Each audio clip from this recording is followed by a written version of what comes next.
भविष्य पुराण मध्य पर्व प्रथम अध्याय अत्यंत विस्तृत लंबा कथा रूप में।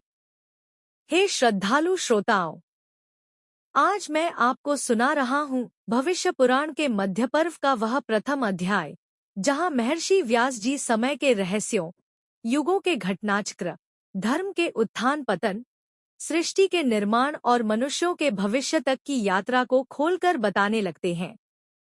यह अध्याय ऐसा है जिसे सुनकर मनुष्य को यह समझ आता है कि हम इस विशाल सृष्टि में कहाँ खड़े हैं, क्यों खड़े हैं और हमारी गति किस दिशा में जा रही है।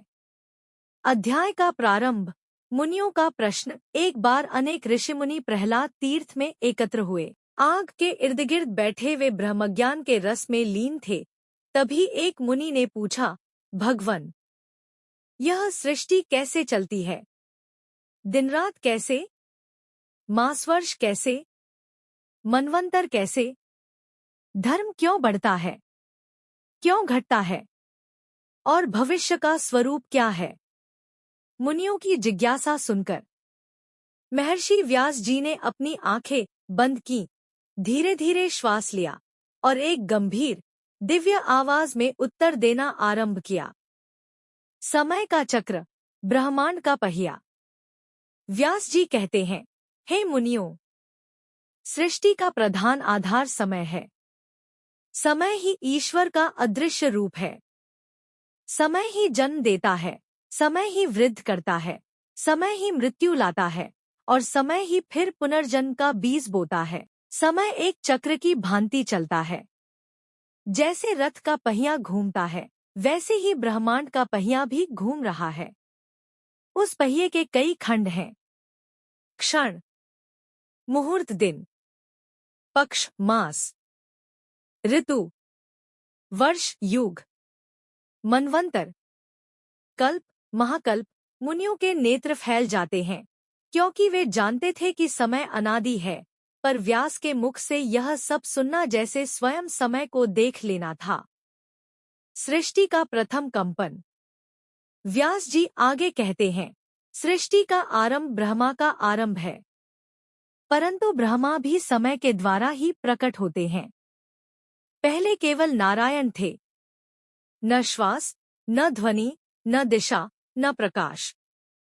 जब उनकी नाभि से कमल प्रकट हुआ और उस कमल पर ब्रह्मा जी प्रकट हुए, तभी समय ने पहला कंपन लिया।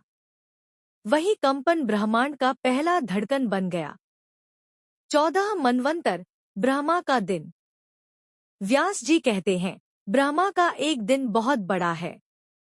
उस एक दिन में 14 मनु आते हैं। हर मनवंतर में एक मनु होता है, एक इंद्र होता है, एक एक कुल के देव, अलग अलग सप्तर्षि और नए मानव, नए राजवंश उत्पन्न होते हैं। अभी 7वां मनवंतर चल रहा है। वैवस्वत मनवंतर, वर्तमान मनवंतर, वैवस्वत मनवंतर। व्यास जी कहते हैं, हे मुनियों, जिस युग में तुम अभी हो, यह वैवस्वत मनु का शासन है। इसी मनु के पुत्र से मानव शब्द निकला। मनुष्य इस मनवंतर में इंद्र है पुरंदर, देव है आदित्य, वसु, रुद्र, विश्वेदेव। सप्तर्षि है कश्यप, अत्रि, भारद्वाज, गौतम, जमदग्नि, विश्वामित्र और वशिष्ठ। इसी मनवंतर में विष्णु ने अनेक अवतार लिए। राम, कृष्ण, वामन, परशुराम, बुद्ध आदि। 4 युगों का खेल, धर्म की दौड़। अब व्यास जी धर्म की स्थिति का अद्भुत वर्णन करते हैं। वे कहते हैं, धर्म को बैल समझो। सत्य, दया, तप और शौच, ये उसके 4 पैर हैं। सतयुग में धर्म पूर्ण 4 पैरों पर। सत्य ही जीवन का प्राण। तप, त्याग, शांति, दिव्यता। त्रेता युग में धर्म 3 पैरों पर, थोड़ी अधर्म की छाया। मनुष्य में कर्म बढ़े, ज्ञान थोड़ा घटा। द्वापर में धर्म 2 पैरों पर, युद्ध, भ्रम, संशय। देव और असुर दोनों पृथ्वी पर। कलयुग में धर्म केवल एक पैर पर, सत्य दुर्लभ, चरित्र कमजोर, मन चंचल, धर्म केवल नामस्मरण में जीवित। व्यास कहते हैं, कलयुग में मंदिर बनेंगे पर उनमें भक्ति कम होगी। वेदों का अध्ययन होगा पर उनका पालन कम होगा। मनुष्यों की वाणी मधुर पर स्वभाव कठोर। कलयुग के लक्षण अत्यंत विस्तृत वर्णन। व्यास जी बताते हैं, धन ही धर्म बनेगा, पुण्य का मूल्य घटेगा, रिश्वत सामान्य लगेगी, हिंसा बढ़ेगी, परिवार टूटेंगे, स्त्री पुरुष संबंध अशांत होंगे, गुरु शिष्य संबंध टूटेंगे, न्याय बिकेगा, राजा नेता शोषक बनेंगे, संसार अपवित्र आहार में डूबेगा, मनुष्य छोटी छोटी बातों में भी क्रोध करेगा, रोग बढ़ेंगे, आयु घटेगी, लोग विलास में जीवन जला देंगे। पर फिर व्यास जी मुस्कुराते हैं और कहते हैं, कलयुग की सबसे बड़ी खूबी। हे मुनियों, तुम कलयुग को केवल दोषी मत समझो, क्योंकि सतयुग में तप से मोक्ष, त्रेता में यज्ञ से, द्वापर में पूजा से और कलयुग में केवल नामस्मरण से ही मोक्ष। केवल राम नाम, केवल कृष्ण नाम, केवल नारायण का स्मरण, इतना काफी है। यही कलयुग का वरदान है। अध्याय का महान निष्कर्ष। अंत में व्यास जी कहते हैं, मध्यम पर्व इसी समयचक्र की विस्तृत व्याख्या है। जो इस ज्ञान को सुन लेता है वह वर्तमान को समझता है, भविष्य से नहीं डरता और धर्म से कभी दूर नहीं होता। मुनि विस्मित होकर व्यास जी को प्रणाम करते हैं, क्योंकि उन्होंने समय, धर्म, युग और मनवंतर का ऐसा अद्भुत रहस्य पहले कभी नहीं सुना था। भविष्य पुराण मध्य पर्व द्वितीय अध्याय। अत्यंत विस्तृत, भावपूर्ण, रहस्यपूर्ण कथा। हे भक्तजनों, प्रथम अध्याय में महर्षि व्यास जी ने समय चक्र, युगों की स्थिति और मनवंतर का वर्णन किया। अब द्वितीय अध्याय में वे उन गूढ़ रहस्यों को खोलते हैं जिन्हें सामान्य मनुष्य कभी समझ ही नहीं पाता।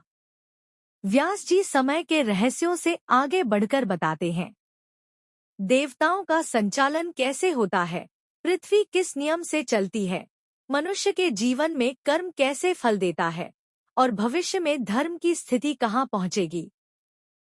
इस अध्याय में ब्रह्मांड का वह भाग उजागर होता है जिसे ऋषिमुनियों ने भी कठिन तप से पाया था। अध्याय की शुरुआत, ऋषियों का पुनः प्रश्न। सभी मुनि व्यास जी के चरणों में बैठ गए। उनकी आंखों में तृष्णा थी, मन में जिज्ञासा थी और हृदय में भविष्य का भय था। वे बोले, भगवन, आपने समय चक्र का रहस्य तो बता दिया, अब यह भी कहिए कि यह सृष्टि किन किन शक्तियों से चलती है, देवता कैसे कार्य करते हैं और मनुष्य के कर्म कैसे फलित होते हैं। व्यास जी ने मंद मुस्कान के साथ अपने श्वास को स्थिर किया और द्वितीय अध्याय आरंभ किया। देवताओं की शासन व्यवस्था, अद्भुत ब्रह्मांडीय प्रशासन। व्यास जी कहते हैं, हे मुनियों, यह संसार बिना नियमों के चल ही नहीं सकता। जिस प्रकार राजमहल में अनेक मंत्री होते हैं, उसी प्रकार इस संसार में भी अनगिनत देव शक्तियां काम करती हैं। सूर्य समस्त प्राणियों का जीवनदाता, काल का साक्षात स्वरूप, दिन और ऋतु का नियंता, चंद्रमा मन का स्वामी, औषधियों का पिता, शांतिदायक देवता, अग्नि यज्ञ का वाहक, देवताओं तक आहुतियां पहुंचाने वाला, प्रकाश और ताप का आधार, इंद्र मेघों, वर्षा और विद्युत का राजा, पृथ्वी के अनाज को सुरक्षित रखने वाला, वायु प्राणों का संचालक, योगियों का मित्र वरुण, जल तत्व के देव, पृथ्वी के हर जीव के शरीर में मौजूद रसों के धारक। व्यास जी कहते हैं, इन सभी के अपने अपने गण, अपने सहाय, अपने नियम, अपने व्रत और अपने अनुशासन हैं। इनके बिना एक क्षण भी सृष्टि टिक नहीं सकती। मुनि आश्चर्यचकित हो उठते हैं। कर्म का ब्रह्मसूत्र, कर्म कैसे फल देता है? इसके बाद व्यास जी बताते हैं कि मनुष्य का कर्म कैसे फलित होता है। वे कहते हैं, हे मुनियों, कर्म 3 प्रकार के होते हैं। 1 संचित कर्म, अनेक जन्मों का जमा हुआ कर्म। ये एक विशाल भंडार की तरह है। 2 प्रारब्ध कर्म, जो इस जन्म में भोगना ही पड़ेगा, इन्हें कोई टाल नहीं सकता। 3 क्रियामाण कर्म, जो मनुष्य अभी कर रहा है, यही भविष्य का निर्माण करते हैं। मनुष्य जो बोता है, उसी के अनुसार फल उगता है। कर्म का फल किसी से नहीं बचता। अग्नि की तरह यह सत्य है। कर्मफल के संचालन के देवता व्यास जी कहते हैं, कर्म का फल देने वाले विशेष देवता भी हैं। उन्हें यमदूत या नियतिदूत कहा गया है। वे जन्म, मृत्यु और फल के लेखे को वज्र की भांति सख्ती से निभाते हैं। मुनि पूछते हैं, भगवन, क्या कोई कर्म से बच सकता है? व्यास जी उत्तर देते हैं, हाँ, केवल 3 ही उपाय हैं। ईश्वर का भजन, सत्संग और सच्चा ज्ञान। बाकी कोई भी मार्ग कर्म बंधन को नहीं काट सकता। भविष्य में धर्म की गति, विस्तृत भविष्यवाणी। अब व्यास जी भविष्य के गहरे रहस्यों का उद्घाटन करते हैं। वे कहते हैं, कलयुग अभी प्रारंभ है।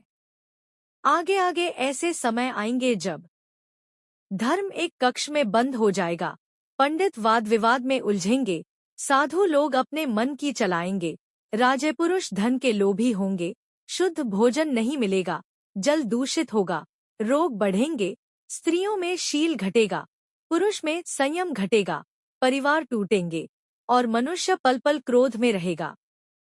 परंतु वे आगे कहते हैं, लेकिन इस अंधेरे में भी एक ज्योति छिपी है, हरि नाम।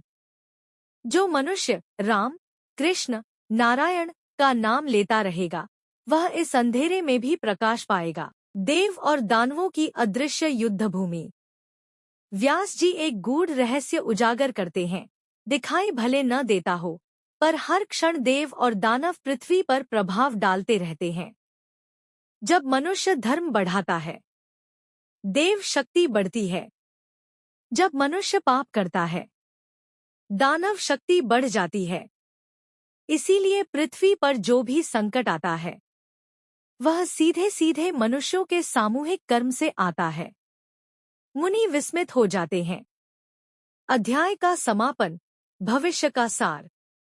व्यास जी अंत में कहते हैं, हे मुनियों, यह अध्याय सुनने मात्र से मनुष्य के पाप नष्ट होते हैं, भविष्य का भय समाप्त होता है और जीवन की दिशा स्पष्ट हो जाती है। समय अनादि है। जिसने समय को समझ लिया, उसने स्वयं ईश्वर को समझ लिया। मुनियों ने हाथ जोड़कर प्रणाम किया और अगला अध्याय सुनने की प्रार्थना की। अध्याय 3। मुनियों ने 2 अध्यायों की अद्भुत कथा सुनकर महर्षि व्यास जी से अगला रहस्य जानने की प्रार्थना की। व्यास जी ने अपनी दृष्टि को शांत किया और ब्रह्मांड के गहरे रहस्यों में प्रवेश करते हुए 3रा अध्याय आरंभ किया। ब्रह्मांड के छिपे लोक। व्यास जी बोले, हे मुनियों, यह जगत केवल वही नहीं जो तुम आंखों से देखते हो। पृथ्वी का यह भाग तो केवल एक छोटा सा द्वार है। इसके परे अनगिनत लोक हैं, अनगिनत शक्ति क्षेत्र हैं और अनंत आयाम हैं। देवताओं के लोक, दानवों के लोक, ऋषियों के महालोक, सिद्धों के धाम, चीर निवास और नागलोक, इन सबका रहस्य जानकर ही मनुष्य समझ पाता है कि उसकी जीवन यात्रा कितनी व्यापक है। स्वर्ग लोक का संचालन। व्यास जी बताते हैं, स्वर्ग लोक में इंद्र का शासन केवल सिंहासन पर बैठने का नाम नहीं है। वहाँ समय समय पर यज्ञ, सभा, परिषद और देव विचार होते रहते हैं। देवगण अपनी ड्यूटी मनुष्यों से भी अधिक अनुशासन से निभाते हैं।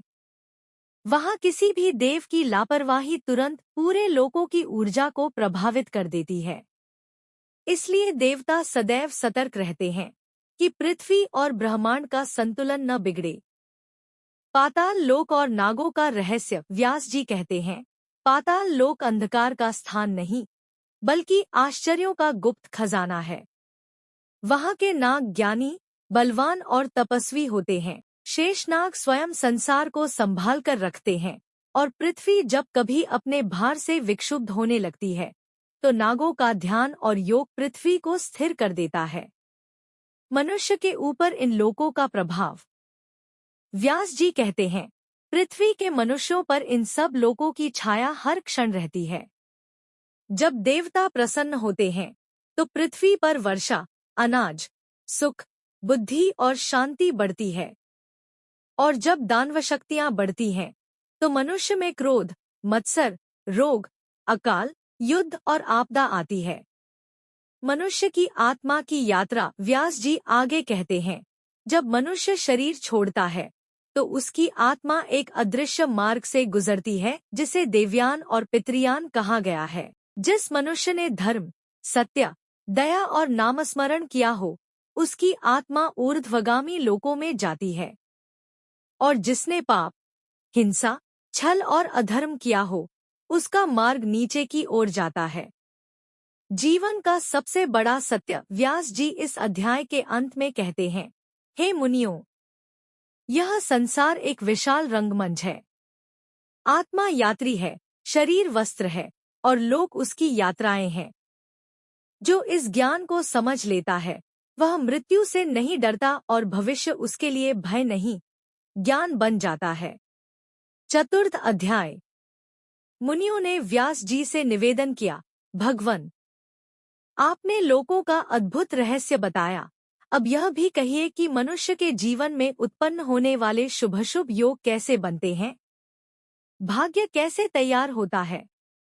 और देवता मनुष्य के कर्मों को किस प्रकार नियंत्रित करते हैं?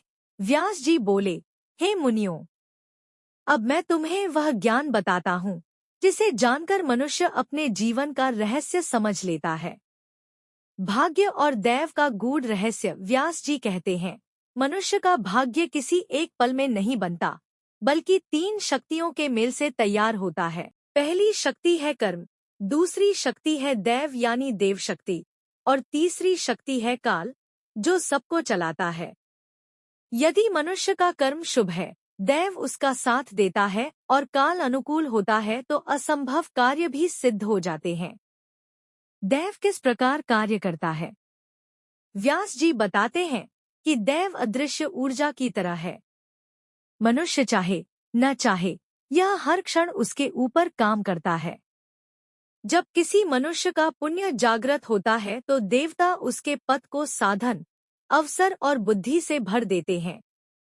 और जब पाप जागृत होता है, तो वही देव शक्तियां दूर हो जाती हैं, और दानव शक्ति मनुष्य के मन में भ्रम, संशय और लालच उत्पन्न कर देती है। पाप का संचय और उसका परिणाम। व्यास जी कहते हैं, पाप एक छाया की तरह है। मनुष्य तुरंत नहीं देख पाता, पर वह पीछे पीछे चलता रहता है।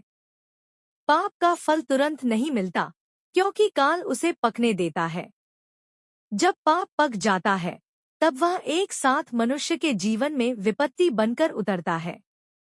इसी कारण किसी किसी के जीवन में अचानक कष्ट आ जाते हैं। पुण्य का स्वरूप और उसका उदय। व्यास जी आगे कहते हैं, पुण्य ओस की तरह है, धीरे धीरे गिरता है, पर जब सूर्य अर्थात अनुकूल काल आता है, तब वही पुण्य मनुष्य के जीवन में प्रकाश बनकर फैलता है। पुण्य का उदय होने पर मनुष्य को सरलता से प्रतिष्ठा, सम्मान, धन, शांति और अवसर मिलते हैं। मन का प्रभाव। व्यास जी बताते हैं, मनुष्य का मन केवल विचारों का पात्र नहीं, बल्कि ब्रह्मांडीय ऊर्जा का केंद्र है। जब मनुष्य का मन पवित्र होता है, तो देवशक्ति उसकी ओर आकर्षित होती है। और जब मनुष्य का मन विकृत होता है, तो दानव शक्ति उसे अपनी ओर खींचने लगती है। इसीलिए मन को नियंत्रित करना सबसे बड़ी तपस्या है। काल चक्र की गति। व्यास जी कहते हैं, काल एक चक्र की तरह है। यह कभी स्थिर नहीं रहता, किसी मनुष्य के जीवन में कभी सुख का काल आता है, कभी दुख का, परंतु दोनों ही स्थितियां काल की लहरें हैं। जो मनुष्य सुख में विनम्र और दुख में धैर्यवान रहता है, वह काल को जीत लेता है। अध्याय का समापन। व्यास जी कहते हैं, हे मुनियों, जीवन का रहस्य यही है कि मनुष्य को अपने कर्म पवित्र रखने चाहिए, क्योंकि काल और दैव उसी के अनुसार अपना स्वरूप दिखाते हैं। जो यह ज्ञान प्राप्त कर लेता है, वह जीवन में कभी भ्रमित नहीं होता। ऐसे कथा सुनने के लिए चैनल को सब्सक्राइब करें और बेल आइकन को क्लिक शेयर करें। धन्यवाद।